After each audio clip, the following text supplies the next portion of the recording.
Iba talaga ang epekto ng Captain Collagen White Beauty kasi kahit na lumabas ka or medyo ma-expose ka or sabihin natin ma-expose ka sa labas sa araw, hindi ka mangingitim.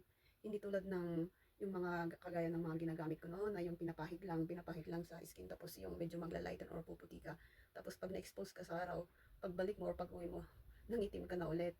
Pero itong Captain Collagen White Beauty iba, malalim yung epekto niya, yung iba talaga yung pagkakaputi mo, pantay-pantay tapos yung skin mo soft, tapos na-form talaga yung balat, firm na firm yung skin natin.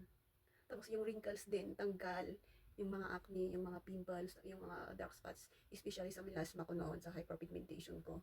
Ang dami. Ayun, natanggal siya. Tapos nung ito na, tinuloy-tuloy ko yung paggamit nito kahit ma-expose ako sa labas.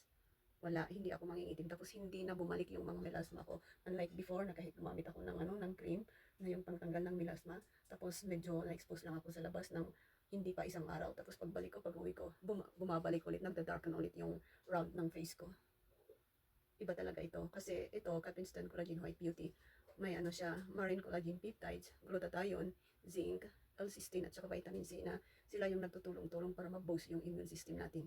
Kaya nagiging healthy sa loob ng katawan tapos sa labas. Kasi pag healthy naman sa loob, is, ibig sabihin, magre-reflect yun sa ating mga skin. Kaya ito na yung resulta.